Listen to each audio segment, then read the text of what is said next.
Hello friends, welcome back to my YouTube channel. So friends, आज मैं आपको प्रेमचंद द्वारा लिखित उपन्यास गबन के निष्कर्ष को बताऊंगी और आशा करती हूँ कि आपको ये उपन्यास समझ आएगा। वैसे इस उपन्यास की वीडियो बनाने के लिए मुझे रिक्वेस्ट भी आई थी, किसी ने कमेंट भी किया था, तो लीजिए आपके लिए ये वीडियो तैयार है। आप इसे ज़्यादा से ज़्यादा शेयर कीजिएगा, कमेंट्स कीजिएगा कि आपको ये वीडियो कैसे लगी और मेरे चैनल को सब्सक्राइब करना मत भूलिएगा। सो फ्रेंड्स, कहानी की शुरुआत कुछ इस तरीके से होती है, पर उससे पहले उसके पात्रों के बारे में जान लेते हैं। तो गबन उपन्यास में जो मुख्य नायिका का पात्र निभा रही है वो है जालपा। उसके बाद उसका पति जो होता है रमानाथ, और फिर जोहरा जो एक वैश्या होती है, उसके बाद रत्न जो कि वकील की पत्नी होती है, और आगे चलकर काफ़ी संघर्ष के साथ इनकी कहानी होती है, अभी आपको पता चलेगा। उसके बाद दीनदयाल जो जालपा का पिता होता है, दयानाथ जो कि जालपा का ससुर होता है, जागेश्वरी जो उसकी सास होती है, और शहजादी जो कि जालपा की दोस्त होती है, उसकी सखी होती है। देवतीन जो होता है वो एक बुजुर्ग आदमी होता है, जो मतलब काफ़ी सीधा होता है और जो काफ़ी मदद भी करता है इसमें रमानाथ की। उसके बाद रमेश जो रमानाथ का मित्र होता है, जो काफ़ी ईमानदार भी होता है और अपनी पत्नी से प्रेम करता है। तो ये थी ये कहानी के, ये थे सारे पात्र। अब हम जानते हैं कहानी को। कहानी जो है वो कुछ इस तरीके से होती है कि गहनों के प्रति पत्नी के लगाव का पति के जीवन पर प्रभाव। जी हाँ, कहानी की मूल समस्या जो है वो यही है कि गहनों के प्रति पत्नी का जो लगाव है वो इतना ज़्यादा है कि पति को क्या क्या समस्याओं का सामना करना पड़ता है, किस किस रूप से उसके जीवन पर प्रभाव पड़ता है। तो ये थी इस कहानी की मूल समस्या। तो आइए अब हम कहानी की शुरुआत करते हैं। तो कहानी की शुरुआत कुछ इस तरीके से होती है कि इसमें जालपा नाम की एक बच्ची होती है। शुरू से ही सबसे पहले हम जालपा से, जो कि बहुत छोटी होती है और मतलब 17-18 मान लीजिए एक बच्ची होती है, जिसको बचपन से ही मतलब लोगों को खेलने का, खिलौनों का शौक होता है, जबकि जालपा को गहनों का शौक था। और ये बचपन से ही उसका शौक जो था वो आगे चलकर देखिए कितनी मुसीबतें इसमें बनाता है। तो उसे बचपन से ही खिलौनों के बजाय गहनों का बहुत ज़्यादा शौक था। दीनदयाल जो थे वो उसके पिता थे और उनकी बेटी थी, और दीनदयाल जी हमेशा यही सोचते थे, वो भी यही सोचते थे कि बच्चों को खिलौनों से ज़्यादा आभूषणों को समय देना चाहिए, क्योंकि जिससे उसका जो आभूषणों से जो प्रेम है वो आगे चलकर स्त्री होने वाली है। क्योंकि जो लड़कियां हैं उनका ये मानना था कि लड़कियों को खिलौनों में ज़्यादा ध्यान देना ना देकर उसको गहनों में ज़्यादा ध्यान देना चाहिए, क्योंकि आगे चलकर जो ज़िंदगी है वो गहनों के साथ ही उनको बितानी होती है। उनको उनके बारे में जान पहचान होनी चाहिए, उनको परख होना चाहिए। इसलिए जो दीनदयाल थे वो जालपा के लिए आभूषण, जहाँ भी जाते थे वो उसके लिए आभूषण लेकर आते ही थे। तो जालपा को बचपन से ही गहनों से बहुत ज़्यादा प्यार था। उसकी माँ को भी गहने बहुत प्रिय थे और आए दिन उसे कुछ ना कुछ दिलाती रहती थी जालपा को। जैसे ही छोटे बच्चों के पास जैसे नकली गहने होते हैं, वैसे ही जालपा के पास भी एक नकली चंद्रहार था। मतलब एक नकली सा खिलौने की तरह ही एक हार था, जो कि जालपा को चंद्रहार बहुत ज़्यादा कीमती नहीं था, पर उसका पसंदीदा था। वो जैसे बच्चों को खिलौने पसंद होते हैं, वैसे ही जालपा को वो अपना हार बहुत ज़्यादा पसंद था। वो जहाँ भी जाती थी उस हार को पहनती थी। एक दिन जालपा के पिता अपनी पत्नी के लिए सचमुच का चंद्रहार लेकर आए, तो जालपा की आंखों पर वो चढ़ गया, यानी वो उसे इतना ज़्यादा पसंद आया कि उसे भी वो चंद्रहार चाहिए था। तो उसने पिता से कहा कि आप मेरे लिए भी ऐसा हार बनवा दो, और जिद करने लगी। इस पर उसकी माँ ने समझाया कि तुम्हें भी ऐसा हार मिलेगा तुम्हारे ससुराल से। जालपा को ये सुनकर बहुत खुशी हुई कि चलो यहाँ नहीं तो ससुराल जो है वो डरावनी नहीं है, मुझे वहाँ से गहने मिलेंगे।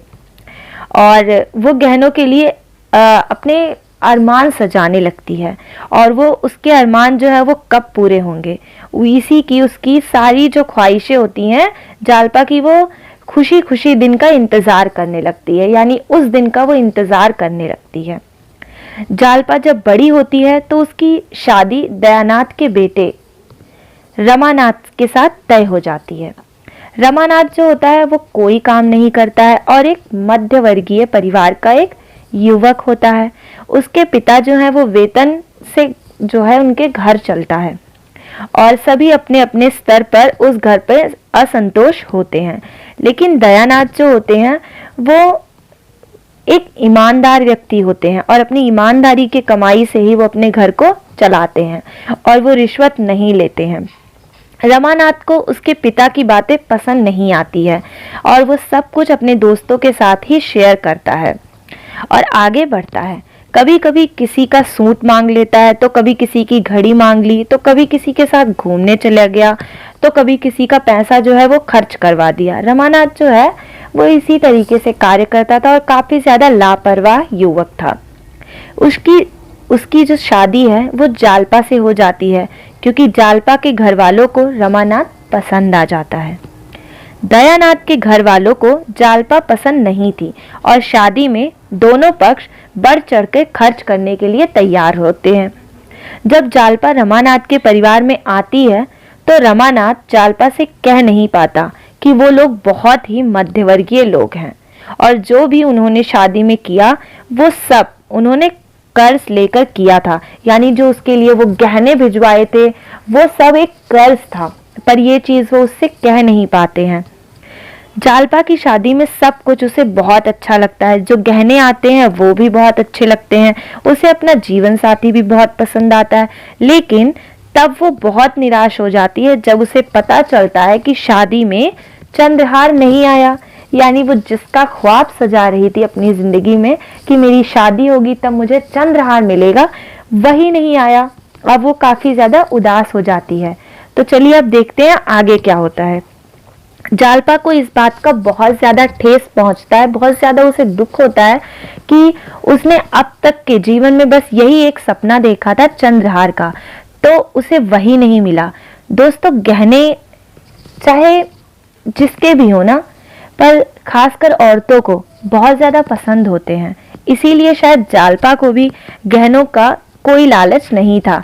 ये उनके मन की इच्छा होती है, क्योंकि कोई भी आप देखोगे, कोई भी स्त्री होगी या कोई भी औरत होगी या लड़की होगी, उनको गहने बहुत पसंद होते हैं। तो ये जालपा की भी यही एक पसंद थी, एक ख्वाहिश थी कि उसे चंद्रहार चाहिए था, जो शायद उसकी जो ख्वाहिश है वो पूरी नहीं हुई। तो अब देखते हैं आगे क्या होता है। वो अपने पति से इस बात का जिक्र करती है और कहती है कि ये ठान लेती है कि जब तक उसे चंद्रहार नहीं मिलेगा वो कोई आभूषण नहीं पहनेगी। जालपा के ससुराल वाले को ये बात बहुत बुरी लगती है। उसके ससुर जो होते हैं वो सोचते हैं कि घर की स्थिति को जालपा को अच्छे से बता दिया जाए, लेकिन रमानाथ नई पीढ़ी का युवक था, उसे शर्म सी होती है कि वो अपनी पत्नी के सामने अपनी आर्थिक स्थिति बता सके।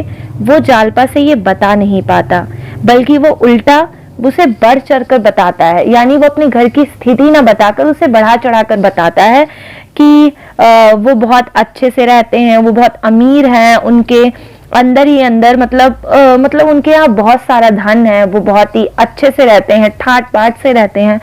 तो ये सब जानने के बाद जालपा जो होती है वो अंदर ही अंदर उसे बहुत बुरा कि इतनी सारी सुख सुविधाएं होने के बाद भी उसके लिए वो चंद्रहार नहीं बनवा पाए। दूसरी तरफ जो दयानाथ होता है वो शादी के लिए जो गहने बनवाने के लिए जो उसके ससुर होते हैं, तो वो काफी ज्यादा दुखी होते हैं, क्योंकि वो जो शादी के गहने बनवाए थे वो कर्ज लिया था। वो दयानाथ से पैसे मांगने लगते हैं, तो दयानाथ जो होते हैं वो बहुत ही संकट में पड़ जाते हैं कि वो इस कर्ज को कैसे उतारे।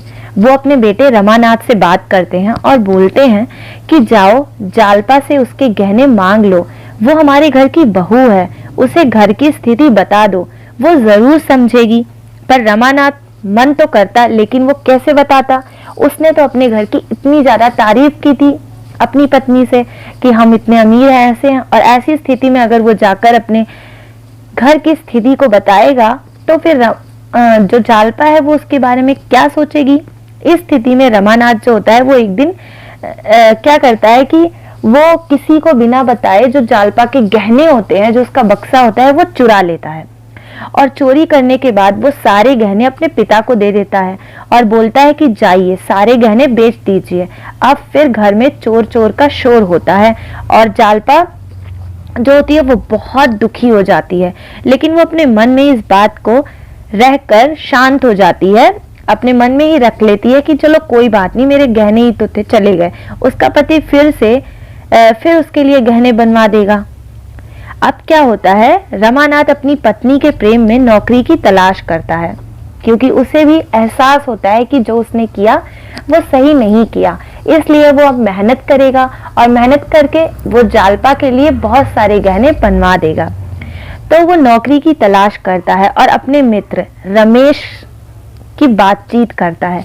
रमेश जो है वो एक बहुत अच्छा इंसान होता है और जो रमानाथ के साथ अक्सर शतरंज खेलते थे। रमेश की भी शादी हो जाती है, पर उसकी पत्नी को मरे काफी वक्त हो गया था, लेकिन वो आज भी अपनी पत्नी से प्रेम करता है।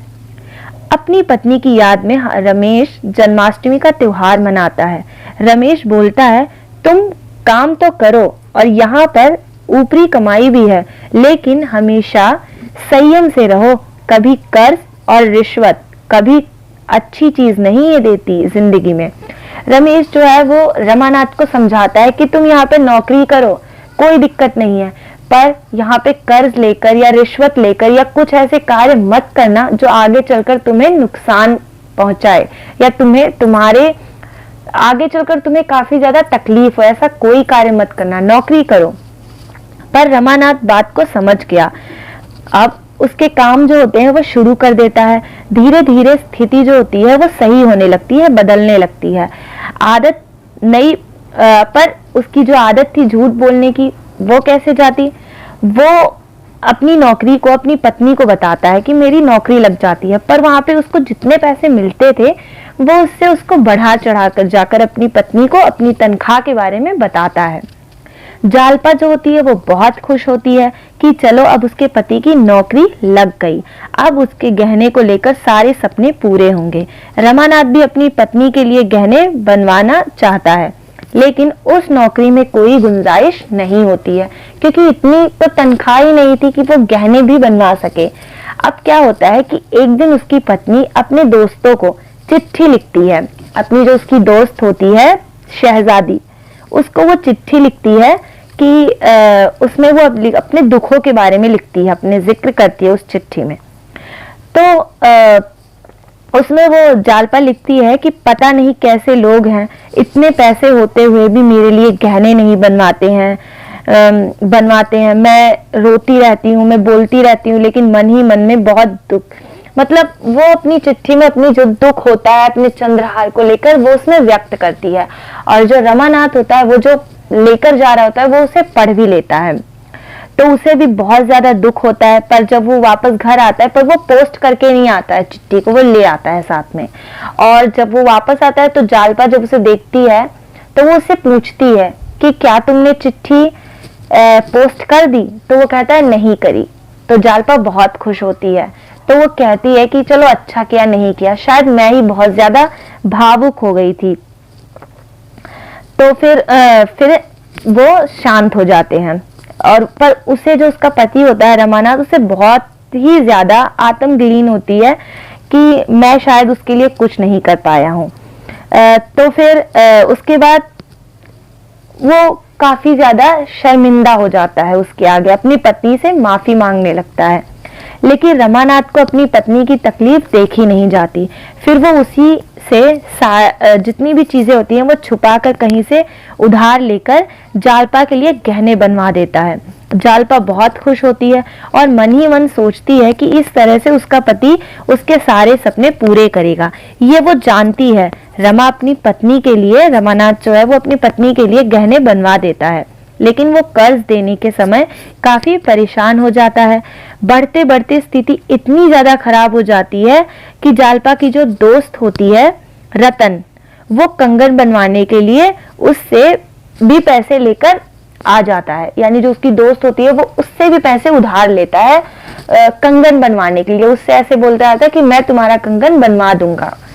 और कहीं ना कहीं ये जेवर, पैसे और खर्चे के खेल में रमानाथ जो है वो एक दिन अपने ऑफिस में गबन कर लेता है, यानी झोलमेल कर देता है वहां पर पैसों का। क्योंकि वो क्या करता, उसने गहने इतने सारे बनवा दिए और वो भी पैसे उधार लेकर, उसकी दोस्त से भी पैसे ले लिए, सब झूठ बोलकर। तब वो उसे ये सारे कर्ज को भरने के लिए वो क्या करता, ऑफिस से उसने गहने जो पैसे थे वो उसमें झोलमेल कर दिया पैसों में। अब पैसों को बैलेंस करने में वो गबन कर देता है और इसमें चीटिंग कर देता है। लेकिन ऐसी स्थिति, चूंकि वो ऐसा बंदा नहीं होता है जो गलत करना चाहे, उसे बहुत अपराधपूर्ण, बहुत गलत महसूस होता है। क्योंकि जो रमानाथ है वो भले ही काफी चंचल था, जो भी था, जैसा भी था, पर हाँ, वो ये सब चीजें करना मुझे अच्छा नहीं लगा और उसे अपराध लग रहा था। उसे इतनी ज्यादा शर्मिंदगी होती है कि वो अपनी सारी बातें जो है वो जालपा अपनी पत्नी को एक चिट्ठी के माध्यम से लिख देता है।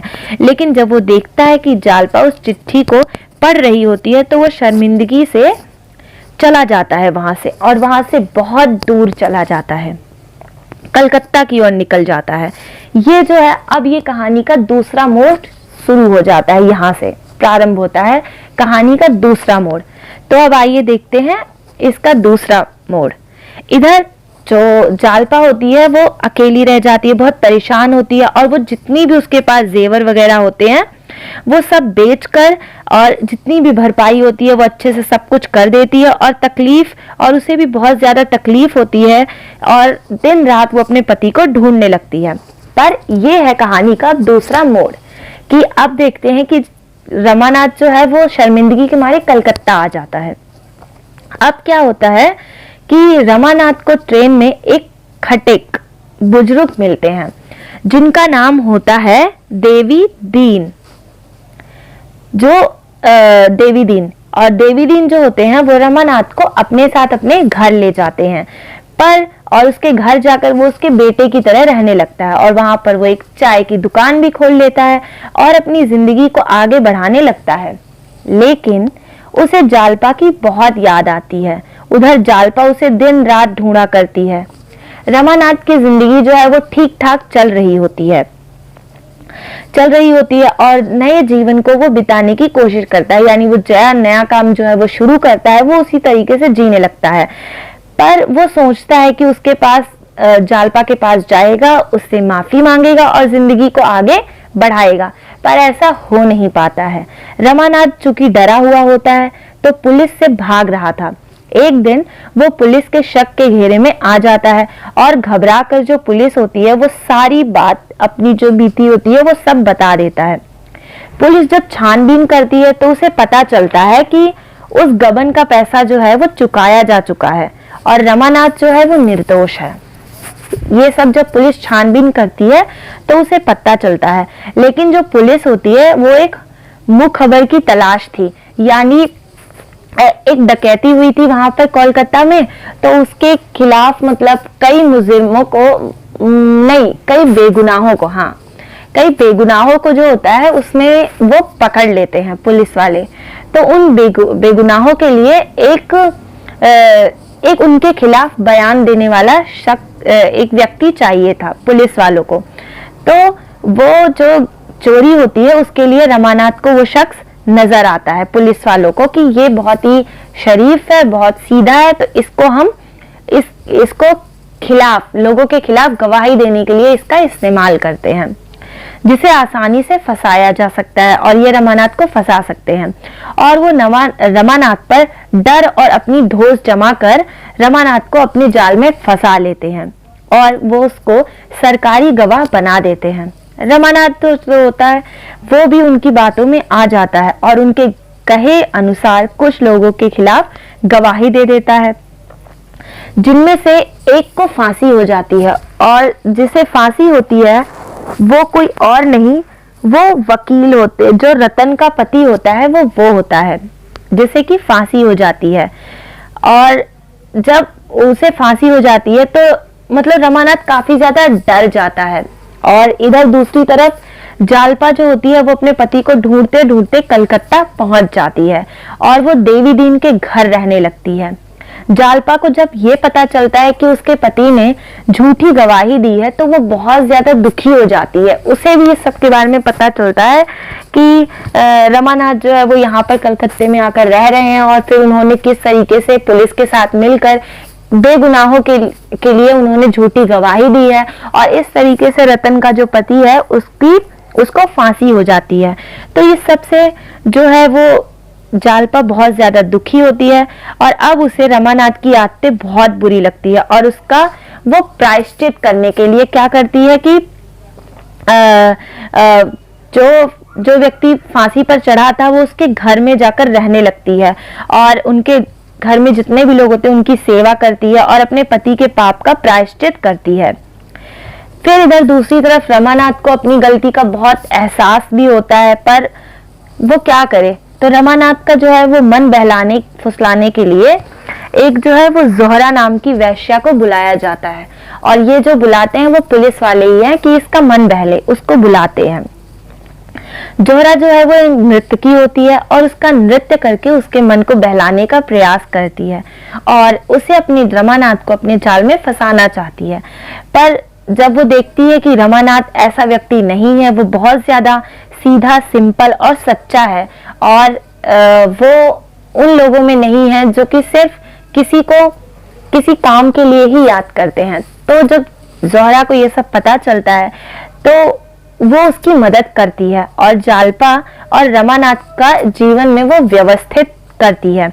यानी जब उसे ये बात पता चलता है कि जो ये है वो ऐसा नहीं है, रमानाथ वो काफी ज्यादा ईमानदार है, सच्चा है, तो वो उसकी मदद करने का सोचती है।